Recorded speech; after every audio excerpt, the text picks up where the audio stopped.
जय हिंद प्यारे बच्चों, मैं जितेंद्र कुमार पांडे आपका स्वागत करता हूं आपके अपने ही YouTube platform target with Jitendra पर। प्यारे बच्चों, यूपी बोर्ड एग्ज़ाम 2026 बहुत करीब में है और उसकी परीक्षा की तैयारी के क्रम में आज हम लोग क्लास 12th का इंग्लिश का सेट 22 देखने वाले हैं। आपको बता दें, जो आपका ये सेट 22 है ये 2023 का लिया गया है। 2023 का सेट ZW है। कौन सा है बच्चों? तो ZW वाला सेट लिया गया है और 95 प्लस अंक लाने वाले प्रश्न इसमें सिलेक्टेड हैं। इसमें कुछ और संशोधन भी किया गया है। तो आप लोग अगर अब तक इससे पहले जो आपका 20 सेट चला है, 21 सेट चला है, अगर आपने अभी तक उसे नहीं देखा है तो ज़रूर देखिए और अपनी तैयारी को मजबूत कीजिए। उसके लिए प्लेलिस्ट में जाइए, प्लेलिस्ट आपका चैनल पर बना हुआ है। साथ ही साथ अगर आप लोग अब तक नए हैं और चैनल को सब्सक्राइब नहीं किए हैं तो चैनल को सब्सक्राइब कर लीजिए, बेल आइकन दबा दीजिए, इस क्लास को लाइक कर दीजिए और इसे अपने मित्रों के पास में शेयर करते रहिए। चलिए हम देखते हैं पहले प्रश्न से। और पहला प्रश्न हमारा सेक्शन ए जो कि रीडिंग सेक्शन होता है, इसमें कह रहा है read the following passage carefully and answer the questions that follow. नीचे दिए गए प्रश्नों को ध्यानपूर्वक पढ़िए और उससे संबंधित प्रश्नों का उत्तर दीजिए। पैसेज को ध्यानपूर्वक पढ़िए और प्रश्नों का उत्तर दीजिए। तो क्या कह रहे हैं? Destruction of forests has a major impact on the productivity of our croplands. Distraction मतलब बर्बादी होता है, मतलब फॉरेस्ट, डिस्ट्रक्शन ऑफ फॉरेस्ट्स मतलब वनोन्मूलन जिसको हम लोग कह सकते हैं। Has a major impact on the productivity मतलब उत्पादकता पर इसका एक बहुत बड़ा प्रभाव है। ऑफ आवर क्रॉपलैंड्स हमारी फसलों की भूमि की उर्वरता पर। This happens in two ways, ये दो तरीकों से प्रभावित करता है। दो तरीके कौन कौन से हैं? एक तो है soil erosion increases manifold and the soil literally gets washed away. मुख्य रूप से मिट्टी की कटाव यानी जिसको हम लोग मृदा अपरदन कहते हैं बढ़ जाता है और मिट्टी सामान्य रूप से बहकर दूर चली जाती है, leading to an accentuated cycle of floods and droughts, जो बाढ़ और सूखा का एक महत्वपूर्ण चक्र लेकर के आता है, बर्बादीपूर्ण चक्र लेकर के आता है। But equally important is the impact of the shortage of firewood on the productivity of croplands.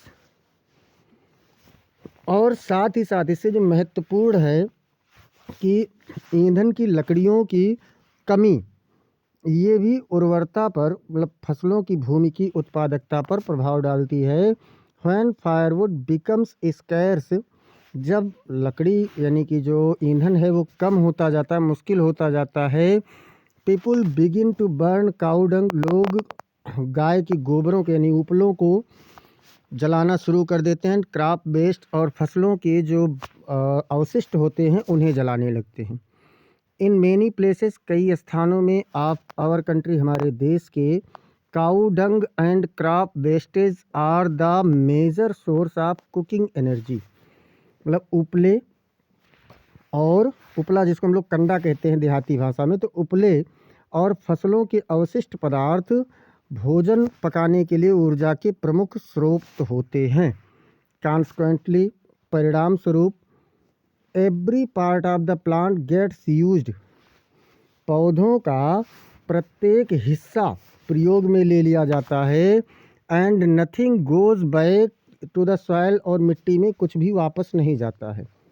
Over a period of time, एक समय के बाद, this nutrient drain affects crop productivity, ये जो पोषक तत्वों की कमी है, वंचित है होने के कारण फसलों के उत्पादकता को प्रभावित करता है। इन एडिशन टू दिस, इसके अतिरिक्त, the technology of the green revolution, हरित क्रांति की तकनीकी, the technology of growing high yielding varieties, विविध मतलब जो विविधता है, प्रकार हैं कि उच्च उत्पादन के तकनीकी का, ऑन ये limited diet of chemical fertilizers, मतलब कि रासायनिक उर्वरकों का प्रयोग such as nitrogen, phosphates and potash, जैसे कि नाइट्रोजन है, फास्फेट है और पोटास है, इन सब का प्रयोग भी प्रभावित करता है। The total biomass production goes up, पूरी तरीके से जैविक उत्पादन बढ़ रहा है। And so does the drain of the nutrients from the soil, और इस प्रकार से मिट्टी से पोषक तत्वों की कमी होती जा रही है। अब इसमें आपका पहला प्रश्न जो पूछा गया है बच्चों, वो क्या है? What are the two disadvantage of the destruction of forest, मतलब फसलों की वनोन्मूलन का दो हानियाँ क्या हैं? तो भैया, the destruction of forest increases soil erosion, वनोन्मूलन मिट्टी यानी मृदा अपरदन को बढ़ाता है। which leads to floods and droughts, जो बाढ़ और सूखा को लाता है। It also reduces the source of energy like firewood, ये ईंधन के ऊर्जा वाले को स्रोत को भी कम करता है। Soil does not get back any nutrients, मृदा कोई भी पोषक तत्व नहीं प्राप्त करती है। As its every part is used for cooking energy, क्योंकि इसका प्रत्येक हिस्सा भोजन पकाने की ऊर्जा के रूप में प्रयोग कर लिया जाता है। बी नंबर यानी दूसरा नंबर इसमें क्वेश्चन कह रहा है, what are the major sources of cooking energy, भोजन पकाने का भोजन ऊर्जा का मुख्य स्रोत क्या है? तो काऊ डंग एंड क्रॉप वेस्टेज, मतलब गाय के गोबर यानी उपले जिसको कह सकते हैं, और फसलों के अवशिष्ट are the major sources of cooking energy, भोजन पकाने की ऊर्जा का प्रमुख स्रोत है। इसमें से अगला कह रहा है बच्चों, what is the impact of the technology of the green revolution on soil, हरित क्रांति का तकनीकी का मृदा के ऊपर मुख्य प्रभाव क्या है? तो the technology of the green revolution, जो हरित क्रांति की तकनीकी है, the technology of growing high yielding varieties on A limited diet, एक सीमित संसाधन में उच्च उत्पादन प्राप्त करना की विविधता ऑफ केमिकल फर्टिलाइजर्स, जिसमें केमिकल यानी रासायनिक उर्वरक का प्रयोग होता है, such as nitrogen, phosphate and potash, जैसे कि नाइट्रोजन है, फास्फेट है, पोटास है। प्रोडक्शन गोज अप, इससे उत्पादन बढ़ जाता है। And so does the drain of the nutrients from the soil, और इस प्रकार से मिट्टी से पोषक तत्व समाप्त होते जाते हैं। इसमें से अगला पूछ रहा है बच्चों, डी नंबर पूछ रहा है, how can the soil be enriched, फसलों मतलब मिट्टी को यानी मृदा को कैसे पोषक बनाया जा सकता है? तो the biomass can enrich the soil, यानी कि जैविक उर्वरक मृदा को क्या कर सकते हैं? पोषक बना सकते हैं।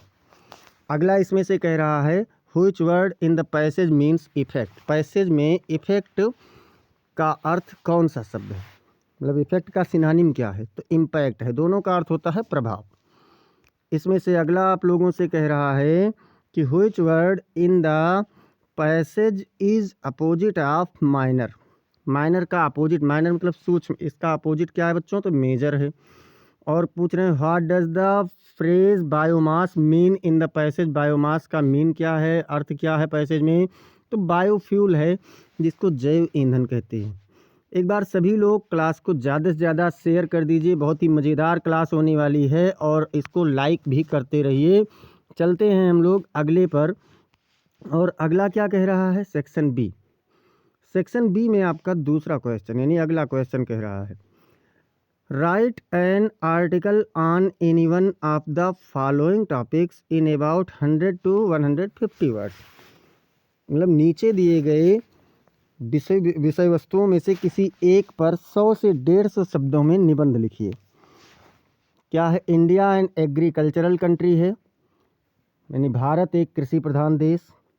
Veg and measures to eradicate dowry system, मतलब डाउरी सिस्टम यानी दहेज प्रथा को समाप्त करने के तरीके और मात्राएं क्या हैं? Free and fair print and electronic media, मतलब इलेक्ट्रॉनिक मीडिया जो है इसका शुद्ध और स्वतंत्र प्रयोग। अब इसमें जो कि है the need of the time, समय की आवश्यकता। अब इसमें हम लोग देखते हैं अगला क्या कह रहा है। तो हम लोग इसमें देखेंगे बच्चों, इंडिया एन एग्रीकल्चरल कंट्री, मतलब भारत एक कृषि प्रधान देश। India is often referred to as an agricultural country. भारत अक्सर एक कृषि प्रधान देश के रूप में जाना जाता है। एंड राइटली सो, और वास्तव में ऐसा है भी। Agriculture is the backbone of India's economy. कृषि भारत की अर्थव्यवस्था का रीढ़ की हड्डी है, यानी मूलभूत ढांचा है। Employing over 50% of the countries workforce. जो कर्मचारी हैं यानी काम करने वाले लोग हैं, भारत के लगभग 50% लोगों को रोजगार देता है। The sector contributes about 15% to the country's GDP. ये क्षेत्र देश के जीडीपी में 15% का योगदान देता है, लगभग 15% का।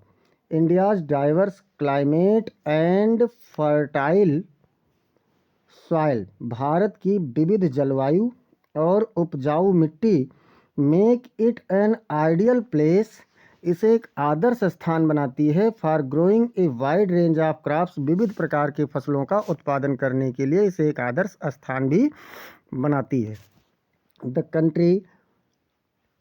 The country is one of the world's largest producers of crops like wheat.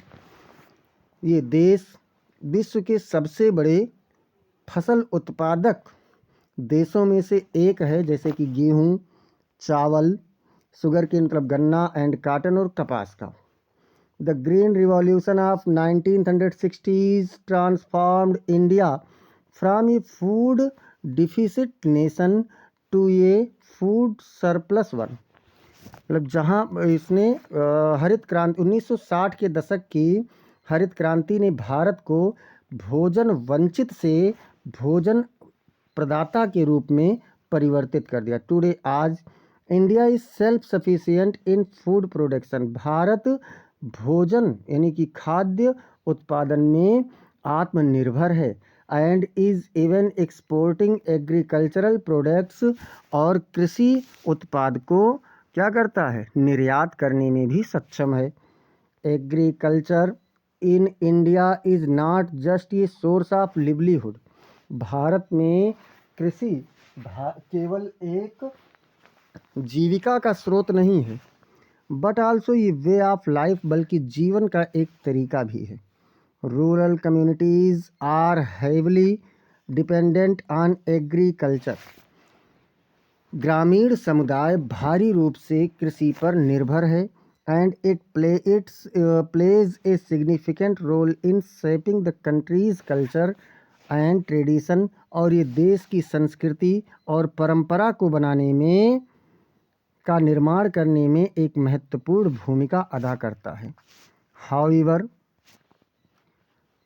जैसा कि the sector faces several challenges, ये क्षेत्र कई चुनौतियों का सामना करता है, इंक्लूडिंग लो प्रोडक्टिविटी, जिसमें निम्न उत्पाद भी सम्मिलित है, इनडेक्वेट इंफ्रास्ट्रक्चर, अपर्याप्त अवसंरचना, एंड क्लाइमेट चेंज और जलवायु परिवर्तन भी सम्मिलित है।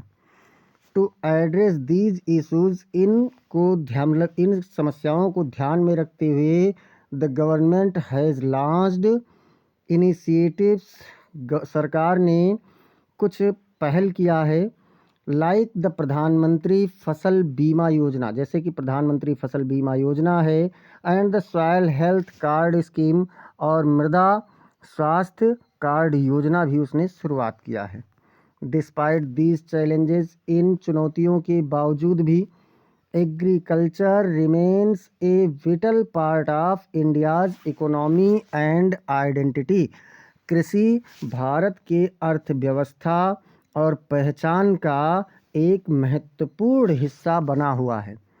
With the right policies and support, सही नियमावली और सहारे से the sector can become a driving force for the countries growth. ये क्षेत्र भारत के मतलब देश के विकास में एक संचालक के रूप में बन सकता है, एंड डेवलपमेंट और विकास में बन सकता है।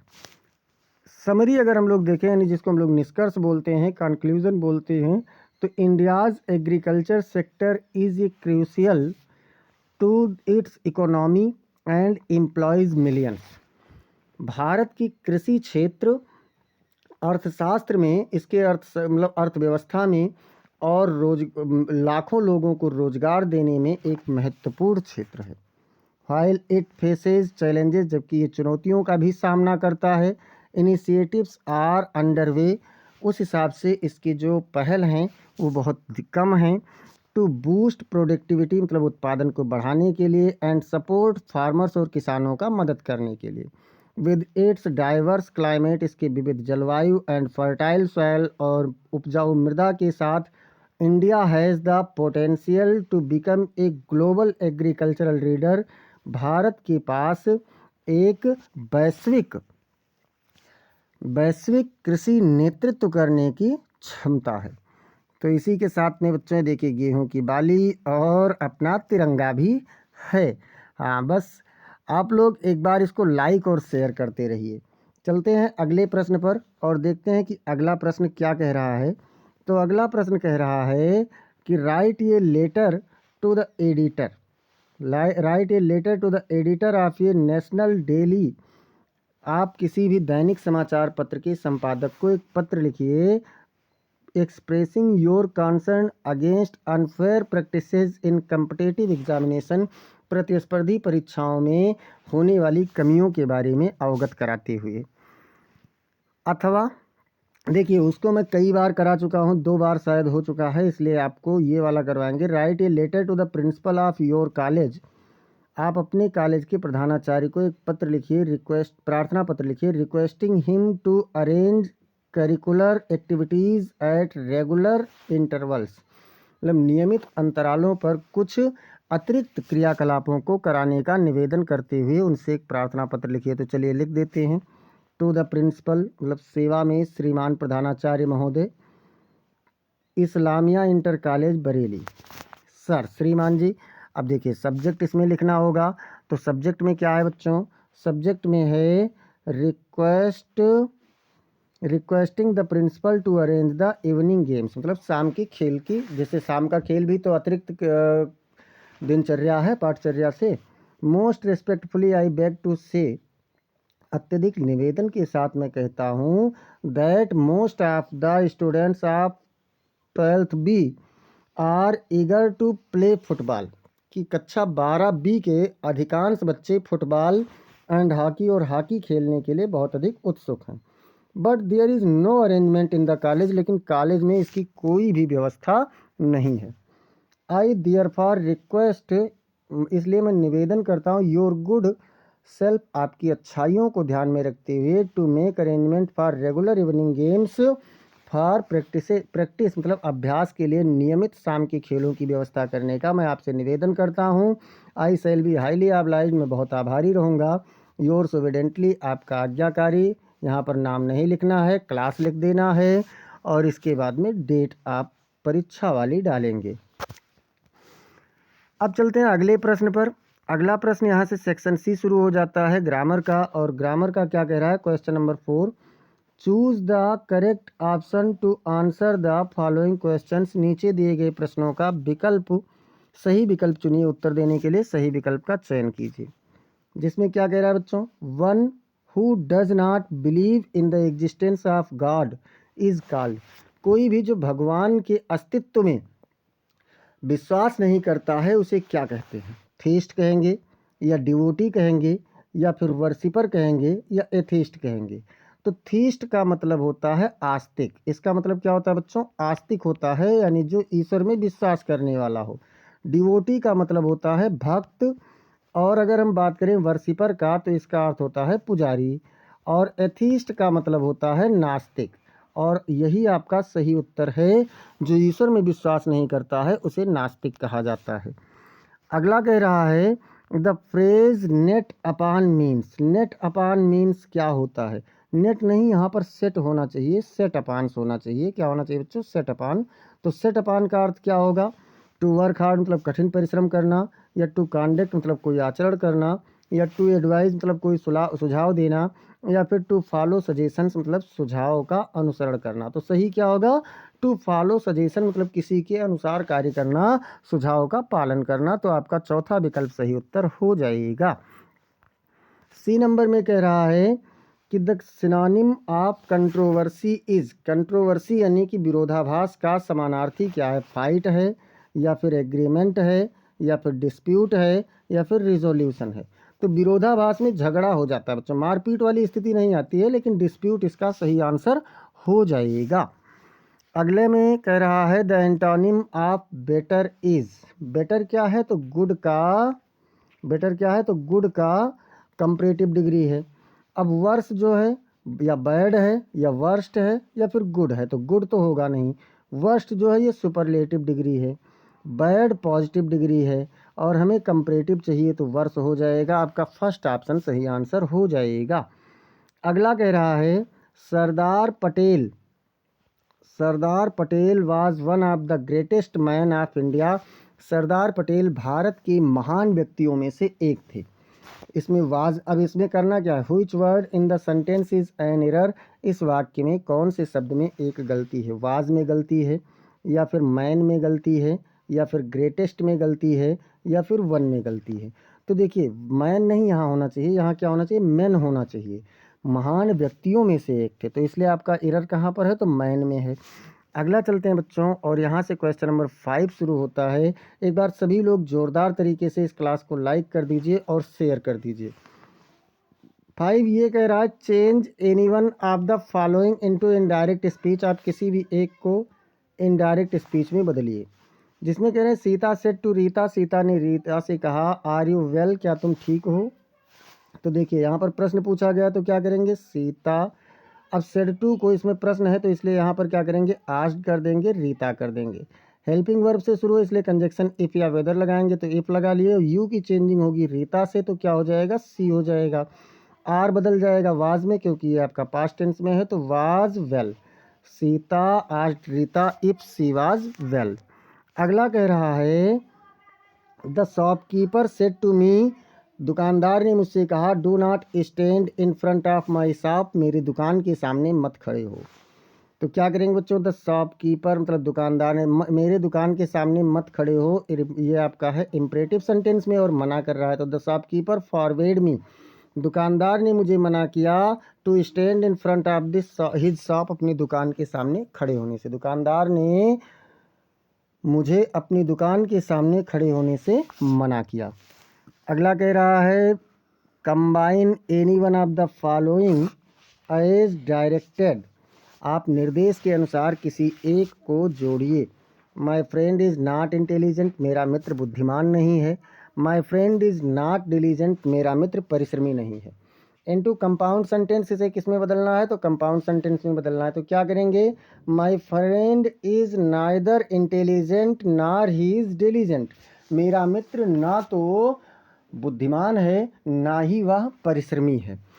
क्योंकि ये कंपाउंड बनाना था, और नाइदर नार क्या है बच्चों? कोऑर्डिनेटिंग कंजक्शन है, और ये कंपाउंड सेंटेंस भी बनाता है। अब इसके बाद में आपका दूसरा इसमें कह रहा है the question is too difficult to solve, प्रश्न हल करने के लिए बहुत अधिक मुश्किल है। इसमें आपको क्या करना है? तो इसमें आप लोगों को करना ये है कि आप इसमें से कॉम्प्लेक्स सेंटेंस में इसको जोड़ना है। तो चलिए बदल देते हैं।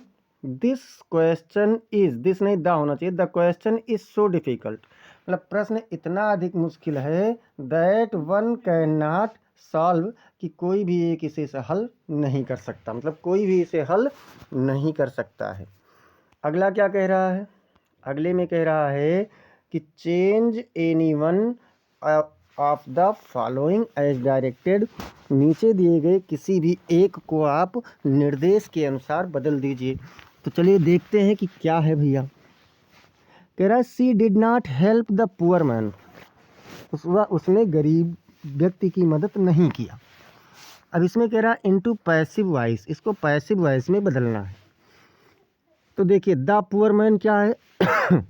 ऑब्जेक्ट है, तो इसको ले आएंगे द पुअर मैन। अब ये डिड नॉट है तो पैसिव में वाज लग जाता है, तो वाज नॉट हो जाएगा। और हेल्प का थर्ड फॉर्म हेल्प्ड हो जाएगा, बाई लगा करके सी का इधर हर हो जाएगा, तो क्या बनेगा, the poor man was not helped by her. अगला कह रहा है complete this work at once, इस कार्य को तुरंत पूरा करो। इसको भी पैसिव वॉइस में ही बदलने के लिए कह रहा है, तो क्या हो जाएगा, ये आपका you are suggested to complete this work at once, ये आपका इम्परेटिव सेंटेंस में है, तो क्या हो जाएगा कि आपको इस कार्य को तुरंत पूरा करने का सुझाव दिया जाता है। अगले में कह रहा है correct any one of the following sentences, किस नीचे दिए गए वाक्यों में से किसी एक को सही कीजिए, शुद्ध कीजिए। माई हेयर्स आर ब्लैक, अब इसमें सही क्या होगा बच्चों, तो जो हेयर्स है हेयर होगा, हेयर्स नहीं होगा, और आर नहीं इज लगेगा और ब्लैक हो जाएगा, क्या हो जाएगा, माई हेयर इज ब्लैक। अगला कह रहा है rich man should help the poors, तो पुअर्स नहीं होता है बच्चों, क्या होता है, पुअर्स यहाँ पर बिल्कुल नहीं होता है, पुअर होता है।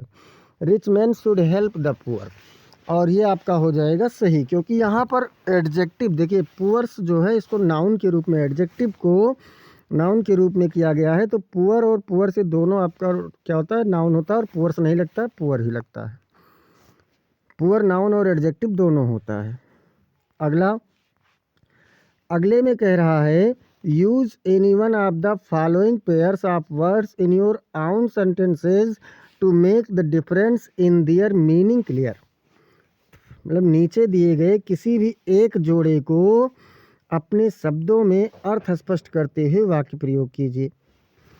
अब यहाँ पर है कॉम्प्लीमेंट और कॉम्प्लीमेंट, तो चलिए पहले हम लोग देख लेते हैं कि कॉम्प्लीमेंट और कॉम्प्लीमेंट का अर्थ क्या होता है। इस कॉम्प्लीमेंट का अर्थ होता है पूरक या का पूरक होना, तो क्या कहा गया, Ram and Shyam are complement of each other, Ram और श्याम एक दूसरे के पूरक हैं, क्या कहा गया कि राम और श्याम एक दूसरे के पूरक हैं। और दूसरे कॉम्प्लीमेंट का अर्थ होता है अभिनंदन करना या फिर आदर करना, तो all people do the compliment मनोहर, प्रत्येक व्यक्ति मनोहर का सम्मान करते हैं। अगले में कह रहा है बच्चों फेयर एंड फेयर, इस फेयर का अर्थ होता है न्यायसंगत और मेला दोनों होता है, तो चलिए देखते हैं। All is fair in love and वार, मतलब प्यार और जंग में सब कुछ न्याय संगत है। या फिर अगर मेला लेकर के हम लोग चलें तो क्या बनेगा, a big fair is held in Meerut every year, प्रत्येक वर्ष मेरठ में एक बड़े से मेले का आयोजन होता है। और इस फेयर का अर्थ होता है किराया, किराया चाहे बस का हो या ट्रेन का हो, तो the fare of the bus have gone up tremendously these days, इन दिनों बस का किराया बहुत अधिक बढ़ता जा रहा है। एक बार सभी लोग क्लास को लाइक कर दीजिए और शेयर कर दीजिए, जोरदार तरीके से अपने समस्त मित्रों के पास इसे पहुंचा दीजिए। और चलते हैं हम अगले प्रश्न पर। अगला प्रश्न कह रहा है translate the following passage into English, नीचे दिए गए पैसेज को अंग्रेजी में अनुवाद कीजिए। क्या है, भूख और इंसान का रिश्ता जन्म से होता है, तो क्या हो जाएगा भैया, the relationship between hunger and humans is इनेट, इनेट मतलब जन्म से होना, यानी जिसको अलग नहीं किया जा सकता है। जन्म के साथ ही मनुष्य अपनी भूख भी साथ लेकर आता है, तो क्या हो जाएगा भैया, a person is born with hunger, क्या होगा, ए पर्सन इज बॉर्न मतलब एक व्यक्ति पैदा होता है, विथ हंगर मतलब भूख के साथ। भूख किसी भी व्यक्ति के जीवित रहने का प्रमाण है, तो क्या हो जाएगा, हंगर इज प्रूफ मतलब भूख प्रमाण है। आप ये पर्सन्स एग्जिस्टेंस एक व्यक्ति के अस्तित्व का, लेकिन यह भूख हवस का रूप होने लगे तो चिंता का कारण बनने लगती है। But when this hunger turns into greed, लेकिन जब ये भूख लालच बन जाए, it becomes a cause for concern, तो चिंता का एक कारण बन जाता है। किसी की बेइंतहा लालच दूसरे की मुसीबत का सबब बन जाती है, बेइंतिहा, बेइंतिहा मतलब क्या होता है? बहुत अधिक। यानी someone's unstable greed becomes the cause of another's misery. किसी एक का बेइंतिहा लालच किसी दूसरे की मुसीबत का कारण बनती है। भूख और भुखमरी असमानता की सूचक है। हंगर एंड स्टारवेशन, हंगर मतलब भूख और स्टारवेशन मतलब भुखमरी, आर इंडिकेटर्स ऑफ इनइक्वालिटी मतलब असमानता की क्या है? सूचक है। अब इसके बाद में बच्चों चलेंगे अगले प्रश्न पर। एक बार सभी लोग क्लास को लाइक कर दीजिए और शेयर कर दीजिए। यहाँ से देखते हैं। Answer the following questions in about 40 words each. प्रत्येक प्रश्नों का लगभग 40 शब्दों में आपको उत्तर देना है। जिसमें पहला प्रश्न क्या है कि why did the peddler consider the world as a rat trap. चूहेदानी विक्रेता संसार को एक चूहेदानी के रूप में क्यों विचार करता था, क्यों मानता था? The peddler was a vagabond. चूहेदानी विक्रेता एक घुमक्कड़ था। Who went around selling rat traps made by him. जो अपने द्वारा बनाई गई चूहेदानियों को बेचने के लिए चारों ओर जाता था। वन डे एक दिन, as he was just thinking जब वह केवल सोच रहा था, about his own rat traps अपने चूहेदानियों के बारे में। एक दिन जब वह अपने चूहेदानियों के बारे में सोच रहा था, he was struck by the idea तो उसे अचानक एक विचार आया, that the world with its land कि पूरा संसार इसकी ज़मीन के साथ, and seas cities and villages मतलब भूमि और समुद्रों के साथ, शहर और गांव के साथ, was a big red trap एक बड़ी सी चूहेदानी थी। क्यों था भैया? फूड, हाँ फूड, जॉयज एंड शेल्टर मतलब भोजन, खुशी और आवास, रिचेज सर्व्ड मतलब धन, ये सभी प्रदान करते हैं, दिए जाते हैं एज बर्ड्स चारे के रूप में, टू टेम्प्ट पीपुल लोगों को लालच देने के लिए। Just like a rat trap offered cheese, ठीक वैसे ही जैसे एक चूहेदानी क्या करता है? पनीर देता है। एक चूहेदानी पनीर देता है और मीट या मांस का टुकड़ा देता है, टू टेम्प्ट रैट चूहों को फंसाने के लिए। As soon as one was tempted to touch the bait, जो ही कोई चारे को छूने का लालच करता है, द रेड ट्रैप क्लोज्ड चूहेदानी बंद हो जाती है, and everything came to an end और हर चीज़ का एक अंत आ जाता है। अथवा, अथवा क्या करना है बच्चों? What did M Hamel say about languages and its importance. M Hamel भाषा और इसके महत्व के बारे में क्या कहते हैं? एम हैमेल ने कहा that the French language was the most beautiful language in the world. M Hamel ने कहा कि फ्रांसीसी भाषा विश्व में सभी भाषाओं से सबसे अधिक सुंदर थी। द क्लियरेस्ट सबसे अधिक स्पष्ट थी। द मोस्ट लॉजिकल सबसे अधिक तार्किक थी। ही फर्दर सेड उन्होंने इसके बाद कहा that they must guard it among them and never forget it कि उन्हें इसके अपने बीच में सुरक्षा करनी चाहिए और कभी नहीं भूलना चाहिए। बी नंबर क्या कह रहा है? बी नंबर कह रहा है why did children in Seemapuri stay barefoot. Seemapuri में बच्चे नंगे पांव क्यों रहते थे? तो the author offers various explanations, लेखक बहुत विभिन्न व्याख्या प्रस्तुत करता है। टू हियर बाई यहाँ पर द चिल्ड्रन लाइक उन बच्चों के समान, simply not caring to take the trouble of taking their slippers down from the shelf, जो अपने चप्पलों को अलमारी से नीचे उतारने का कोई भी ध्यान नहीं देते हैं। टू वेयर देम उन्हें पहनने के लिए। Not wearing footwear is a tradition, क्या बताता है कि चप्पलों को ना पहनना एक प्रकार की परंपरा है। एंड सो ऑन, और ऐसे बहुत सारे बहाने बताता है। हाउएवर बताती है, हाउएवर जैसा कि सी फील्स वह महसूस करती है, दैट कि it is a simply an excuse कि ये साधारण रूप से एक बहाना है, to hide a perpetual state of poverty एक पूर्ण अवस्था की गरीबी को छुपाने के लिए। As many families can not afford to buy a footwear, क्योंकि बहुत से परिवार एक चप्पल को पहनने के लिए, खरीदने के लिए सक्षम नहीं है फॉर देयर चिल्ड्रन, अपने बच्चों के लिए। The reference of chappals is symbolic of any kind of footwear, चप्पल का जो यहाँ पर संदर्भ है किसी भी प्रकार के पैरों में पहनने वाली चीज़ों से है। Which the rag pickers can not afford, जिसे कूड़ा उठाने वाले बच्चे या कूड़ा उठाने वाले लोग खरीद नहीं सकते हैं। अथवा मान लो आप उसे नहीं कर पा रहे हैं तो आप इसे कर दीजिए। What are the hazards of working in the glass bangle industry, चूड़ी निर्माण उद्योग में कौन कौन से हानियां हैं। तो to work in the glass furnaces, कांच की भट्ठियों में कार्य करना, विद हाई टेम्परेचर्स, जैसे उच्च तापमान के साथ, इन डिंगी सेल्स, बदबूदार कमरों में, विदाउट एयर एंड लाइट, बिना हवा और प्रकाश के, the children lost the brightness of their eyes, बच्चे अपनी आँखों की चमक को खोते जा रहे हैं। Are the hazards of working in the glass bangle industry, कांच उद्योग में कार्य करने का एक क्षति है, एक हानि है। एक बार सभी लोग जोरदार तरीके से इस क्लास को लाइक कर दीजिए और शेयर कर दीजिए, और चलते हैं हम अगले प्रश्न पर। अगला प्रश्न कह रहा है answer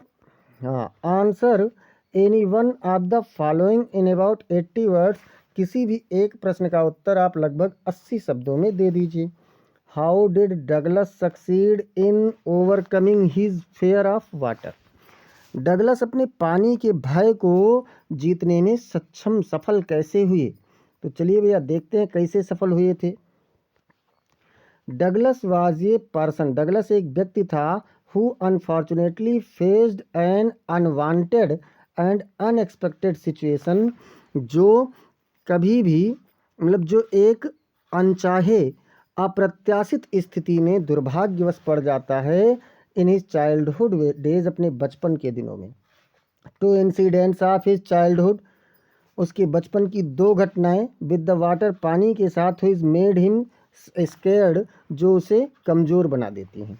and for a long time, और एक लंबे समय के लिए, he stayed far from the water, वह पानी से बहुत दूर रहता है।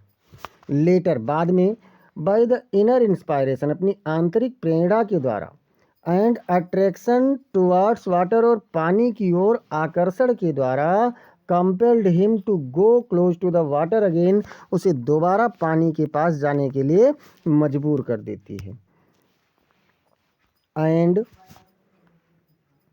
और to overcome his fear of water, पानी के अपने भय को जीतने के लिए, he learned swimming under the supervision of a coach, वह एक निर्देशक के देख रेख में तैराकी सीखता है। बट लेकिन still he had some residual doubts, उसके पास अभी भी कुछ बचे हुए संदेह थे। And for clearing those residual doubts, और उन बचे हुए संदेह को हटाने के लिए, he went to many lakes, वह कई झीलों में गया। डॉक्स एंड आइसलैंड्स, कई द्वीपों और द्वीप समूहों पर गया। एट डिफरेंट लोकेशंस, विभिन्न स्थानों पर गया। ही स्वयं मील्स ऑफ डिस्टेंस, वो मीलों की दूरी तैरा। Crossed whole lakes up and down, पूरी झील को तैर करके आया गया। वेंट टू मीडोज, चारागाह में गया। एंड ग्लेशियर्स, और बर्फीले जगहों पर गया। And gained a lot of confidence, और बहुत अधिक आत्मविश्वास को उसने प्राप्त किया। एंड एक्सपीरियंस, और अनुभव को प्राप्त किया। समटाइम्स, कभी कभी, when he was in the mid of water, जब वो पानी के बीच में होता था, द ओल्ड टेरर रिटर्न, पुराना भय लौट आता था। But he put his face under, लेकिन वह अपने सिर को नीचे, अपने चेहरे को नीचे रखता। एंड लाफ्ड, और हंसता। एंड सेड, और कहता, वेल मिस्टर टेरर, हाँ श्रीमान, अच्छा ठीक है श्रीमान भय महोदय। व्हाट डू यू थिंक, आप क्या सोचते हैं, you can do to me, कि आप मुझे डरा सकते हैं। द टेरर फ्लेड, भय भाग जाता था। एंड ही स्वयं ऑन, और वह तैरता रहता था। अब 2 क्वेश्चन होता है, दोनों में से एक करना है, जिसमें बी नंबर क्या कह रहा है। What made the peddler ultimately change his veg, मतलब उस घुमक्कड़ को, उस फेरी वाले को किस चीज़ के कारण वो पूरी तरीके से बदल गया था। The peddler was a man who used to wander here and there selling rat traps. फेरी वाला एक व्यक्ति था जो चूहेदानियों को बेचते हुए यहाँ वहाँ भटका करता था। ही वॉज ए वैगाबॉन्ड, वह एक घुमक्कड़ था, and having very ill manners, और बहुत बुरी बुरी आदतों को रखे हुए था। फॉर हिज लवलीहुड, अपनी जीविका के लिए, he used to do pretty thievery, वो छोटी मोटी चोरियां करता था टाइम टू टाइम, मतलब समय समय पर। When ever got the chance, जब कभी भी मौका पाता था तो समय समय पर थोड़ी मोड़ी चोरियां कर लेता था। ही स्टोल 30 क्रोनर, उसने 30 क्रोनर चुरा लिए। ऑफ द क्राफ्टर, उस किसान के, who sheltered and honoured him, जिसने उसे रहने के लिए स्थान दिया था और उसका सम्मान किया था। लेटर, बाद में, he was carried to the iron master's house, वह लौह व्यापारी के घर पर ले जाया गया बाई एडला, एडला के द्वारा। She was the daughter of the iron master, वह लौह व्यापारी की पुत्री थी। दियर, वहाँ पर। He was treated very well, उसके साथ बहुत अच्छे से व्यवहार किया गया। And homely by Edla Willmansson, और एडला विलमैनसन के द्वारा उसके साथ घर के जैसा व्यवहार हुआ। He was offered Christmas food, उसे क्रिसमस का भोजन दिया गया। And all the offerings of the festival, और इस त्यौहार के सभी पुरस्कार दिए गए। He was given room for staying, उसे ठहरने के लिए कमरा दिया गया। A suit of iron master to wear, लौह व्यापारी का एक पोशाक उसे पहनने के लिए दिया गया। एज ए क्रिसमस प्रेजेंट, एक क्रिसमस के उपहार के रूप में। ओवरऑल, ओवरऑल मतलब अंततः, एक minute, he was treated as a family member, वह एक परिवार के सदस्य के रूप में व्यवहार किया गया। And given the best treatment as possible, और जितना संभव था उतना बेहतर उसके साथ व्यवहार किया गया। ही वॉज ए वांडरर, वह एक घुमक्कड़ था। एंड ये थीफ, और एक चोर था। But at iron master's house, लेकिन लौह व्यापारी के घर पर, ही वॉज ए गेस्ट, वह एक मेहमान था। And received respect and love, और उसने क्या किया, सम्मान प्राप्त किया और प्रेम प्राप्त किया। Which he had never received anywhere, जिसे उसने कहीं पर कभी नहीं पाया था। सो इसलिए this humane and friendly behaviour, इस मानवीय और मित्रवत व्यवहार के कारण, एंड अनएक्सपेक्टेड ऑनर, और अप्रत्याशित सम्मान के कारण, फाइनली चेंज्ड हिज वे, उसने अपना अंततः तरीका बदल दिया। एक बार सभी लोग बच्चों क्लास को लाइक कर दीजिए और ज़ोरदार तरीके से इसे शेयर कर दीजिए। अच्छा लग रहा हो तो एक बार स्माइल वाली इमोजी सभी लोग बना करके भेज दीजिए। मज़ा आ जाए एकदम से, क्लास में मन लग जाए मेरा भी आप लोगों को पढ़ाने में। और चलते हैं हम लोग अगले प्रश्न पर, देखते हैं क्या कहता है। 9वां क्वेश्चन कह रहा है बच्चों, read the following extract carefully, नीचे दिए गए अंश को ध्यानपूर्वक पढ़िए। And answer the questions that follow, और उसके नीचे दिए गए प्रश्नों का उत्तर दीजिए। क्या कह रहे हैं, I looked again at her, मैंने उन्हें दोबारा देखा। कवियत्री कह रहे मैंने उन्हें दोबारा देखा। Wan pale as a late winter's moon, जो उदास थी और पीली थी एक देर में जैसे चंद्रमा, ठंडी के चंद्रमा के समान उदास थी। And felt that old familiar ache, और उस पुराने परिचित दर्द को महसूस किया। माई चाइल्डहुड फेयर, जो मेरे बचपन का भय था। But all I said was, लेकिन जो कुछ भी मैंने कहा था वो था, क्या था, सी यू सून अम्मा, अम्मा आपसे जल्द मिलूंगी। ऑल आई डिड, जो कुछ मैंने किया, was smile and smile and smile, वो मैं मुस्कुराई और मुस्कुराती रही और मुस्कुराती ही रही। तो इस प्रकार से बच्चों ये आप लोग बता सकते हैं कि कौन सा पोएम है। कमेंट सेक्शन में पोएम का नाम बताइए और साथ ही साथ पोएट का नाम भी बताइए। अब देखते हैं इसका पहला क्वेश्चन। पहला क्वेश्चन क्या कह रहा है, how is the poetess mother compared, कवियत्री की माँ की तुलना किससे की गई है। तो किससे की गई है कवियत्री की माँ की तुलना, तो the poetess mother is compared to a late winter's moon, कवियत्री की माँ की तुलना ठंडी के एक देर के चंद्रमा से की गई है। सजेस्टिंग, ये सुझाव देते हुए, सी इज़ वैन की वह पीली हैं, मतलब उदास हैं, पेल पीली हैं, एंड फेडिंग और मुरझाई हुई हैं, much like the moon in the winter season, ठीक वैसा ही जैसा चंद्रमा ठंडी के समय में होता है। अच्छा, अब बी वाला क्या पूछ रहा है? बी पूछ रहा है कि what did the poetess feel, कवियत्री क्या महसूस करती है?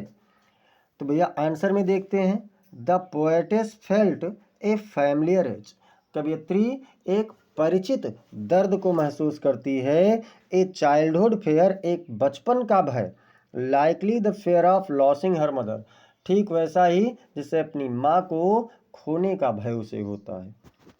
सी नंबर क्या कह रहा है? सी नंबर कह रहा है, what did the poetess do at the time of farewell, विदाई के समय पर यानी प्रस्थान के समय पर कवियत्री ने अपनी माँ के लिए क्या किया था? तो at the time of farewell, विदाई के समय पर, the poetess smiled and smiled and smiled, कवियत्री मुस्कुराई और मुस्कुराती रही और मुस्कुराती रही।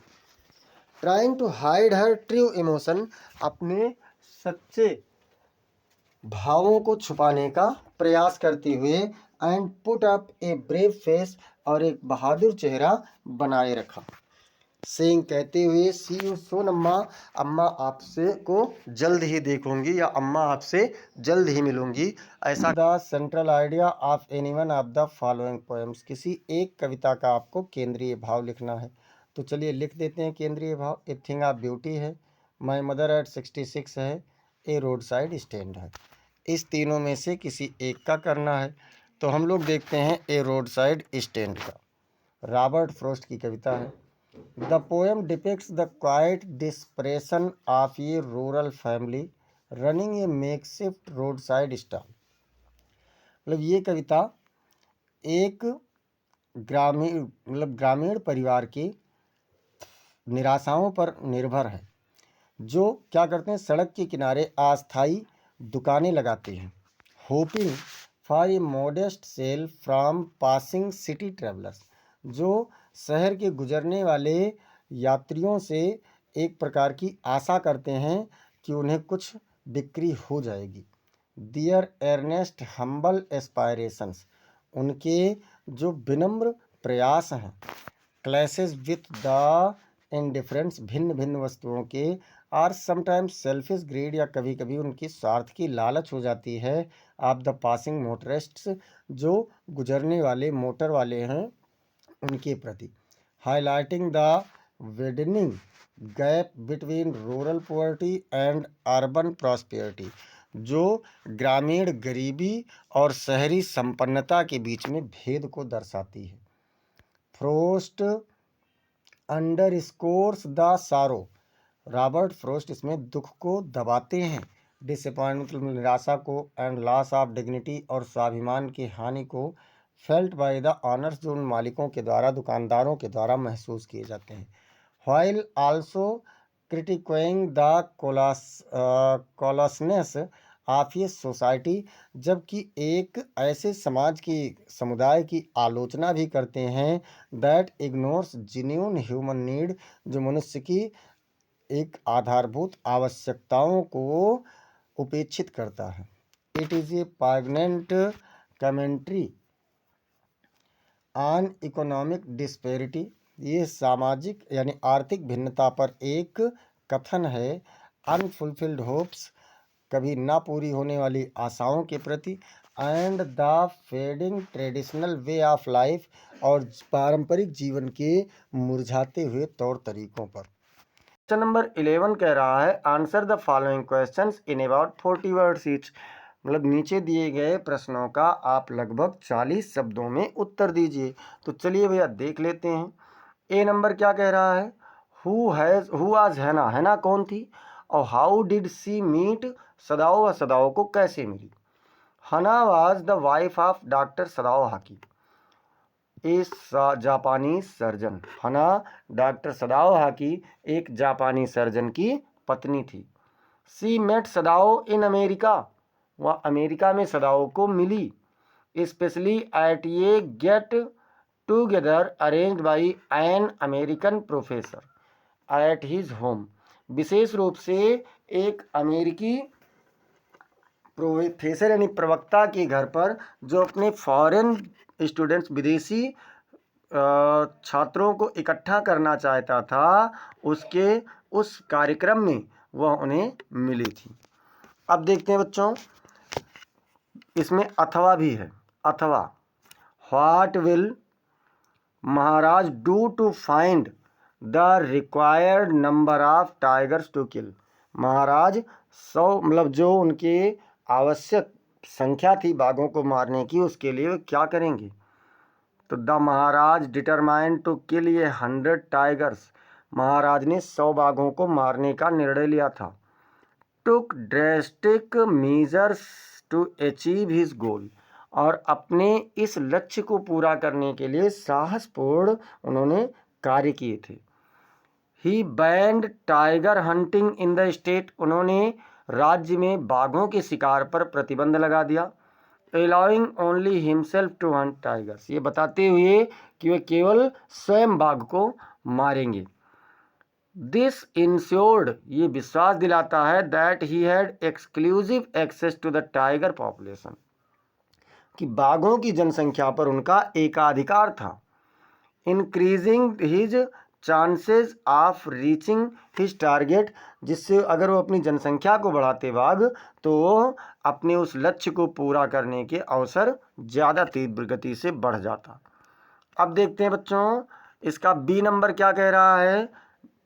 बी नंबर कह रहा है what is that draws Derry towards Lamb in spite of himself, वो क्या चीज़ थी जो डेरी को उसके स्वयं के सिवाय मिस्टर लैम्ब के पास आकर्षित कर गई, खींच कर ले गई। डेरी एक complex and troubled character, Derry एक मिश्रित और परेशान पात्र है। Is drawn to mister Lamb, mister Lamb के पास खींचा चला जाता है। डिस्पाइट हिज इनिशियल रेसिस्टेंस, उसके आंतरिक प्रतिरोध के बाद भी several factors contribute to this unexpected connection, इस अप्रत्याशित लगाव के लिए कई तथ्य हैं। कौन कौन से तथ्य हैं, चलो देख लेते हैं। एक तो काइंडनेस एंड एक्सेप्टेंस, मतलब दयालुता और स्वीकृति। नॉन जजमेंटल एटीट्यूड, उसके अंदर कोई भी निर्णायक कह सकते हैं भाव नहीं था।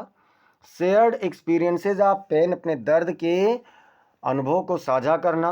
Lamps patience and understanding, Lamb का धैर्य और समझने की क्षमता। अथवा मान लो आप उसे नहीं कर पा रहे हैं तो आप इसे कर लेना भैया। अथवा में क्या कह रहा है, what was the third level, तृतीय तल क्या था। वेयर वाज इट सिचुएटेड, ये कहाँ था। The third level was a mysterious secret level at Grand Central Station, जो तृतीय तल था ये एक रहस्यमयी तल था ग्रांड सेंट्रल स्टेशन पर। A major railway station in New York city, New York city का एक मुख्य रेलवे स्टेशन है। It was situated beneath the existing 2 levels of the station, ये उस स्टेशन के 2 तल के नीचे, उस स्टेशन के 2 तल के नीचे स्थित था। which were bustling with people and trains, जो लोगों और ट्रेनों से शोर शराबा युक्त था। द थर्ड लेवल, चलिए थोड़ा सा ऊपर कर लेते हैं जिससे कि कोई दिक्कत ना हो। The third level was an old dimly lit, मतलब जो तृतीय तल था वो पुराना, थोड़ा सा प्रकाशित या मध्यम प्रकाश वाला एंड क्वाइटर एरिया और शांत क्षेत्र था। सीमिंगली फ्रोजन इन टाइम, जैसे उस समय के साथ साथ जम गया हो। With features like old fashioned locomotive, पुराने तरीकों के उसमें गुण कौन कौन से थे, तो पुराने तरीके के इंजन थे, गैस लैम्प गैस के प्रकाश थे, एंड ए डिफरेंट एटमॉस्फेयर, और एक अलग वातावरण वहाँ का था। 12 नंबर क्वेश्चन नंबर 12 कह रहा है answer any one of the following question in about 80 words, किसी भी एक प्रश्न का उत्तर आप लगभग 80 शब्दों में दे दीजिए भैया। तो चलिए क्या है, who was doctor Sadao, doctor सदाओ कौन थे। हाउ डिड ही मीट, वो कैसे मिले। एंड मेरी हना, और हना से शादी कैसे की, मतलब डॉक्टर सदाओ कौन थे, वह हना से कैसे मिले और शादी की। हना was the wife of doctor Sadao. Hockey, हना डॉक्टर सदाओ हाकी की पत्नी थी। ए जापानीज सर्जन, एक जो जापानी सर्जन है। सी मेट सदाओ इन अमेरिका, व सदाओ को अमेरिका में मिली थी, specially at a get together arranged by an American professor at his home for foreign students. विशेष रूप से एक अमेरिकी प्रोफेसर के द्वारा, अमेरिकी प्रवक्ता के द्वारा सभी विदेशी छात्रों को अपने घर पर आमंत्रित करने के दौरान वह मिली थी। Sadao who was studying surgery in the United States, Sadao जो यूनाइटेड स्टेट में सर्जरी का अध्ययन कर रहा था, waited to confirm Hana's pure Japanese roots, मतलब हना के मूल शुद्ध जापानी होने के तक इंतजार किया, मतलब जांच करने के लिए, विश्वास करने के लिए। Before falling in love with her, उसके प्रेम में पड़ने से पहले उसने इस बात का इंतजार किया और जांच की कि क्या ये वास्तव में पूरी तरीके से जापानी है। Knowing his father would approve of their union, ये जानते हुए कि उनके पिता उन्हें केवल उनके उस साथ को तभी अनुमति देंगे, only if she was Japanese, केवल यदि वह जापानी होती। They got married in Japan, उन्होंने जापान में शादी कर ली, विद सदाओज फादर्स कॉन्सेंट, सदाओ के पिता की अनुमति से। फॉलोइंग ट्रेडिशनल जापानीज कस्टम्स, मतलब जापानी पारंपरिक जापानी रीति रिवाजों के अनुसार उन्होंने शादी कर ली। अब देखते हैं बच्चों बी नंबर क्या कह रहा है। तो बी नंबर कह रहा है what does the third level refer to, third level क्या प्रदर्शित करता है, तृतीय तल क्या प्रदर्शित करता है। तो भैया the third level refers to a mysterious hidden level at Grand Central Station, जो थर्ड लेवल है ये ग्रांड सेंट्रल स्टेशन पर एक रहस्यमयी छुपा हुआ तल में प्रदर्शित करता है। सिंबोलाइजिंग एन एस्केप रूट, एक बचने का, भागने का मूल रास्ता दिखाता है। From the complexities and stress of modern life, मतलब वर्तमान समय की जो संकट हैं, संघर्ष हैं और तनाव है, उससे बचकर भागने का रास्ता दिखाता है।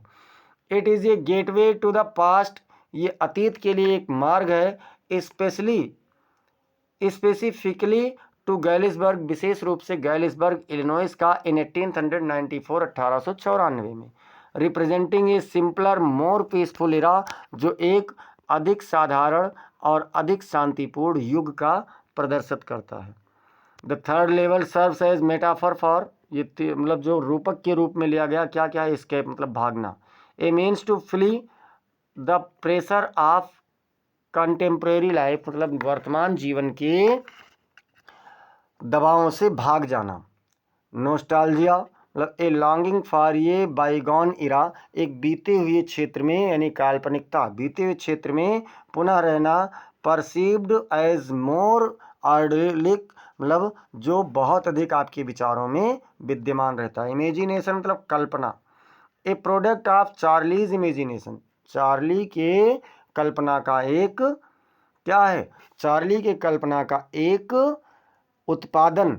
ब्लरिंग रियलिटी एंड फैंटासी, जो वास्तविकता और काल्पनिकता को एक दूसरे में धूमिल करता है।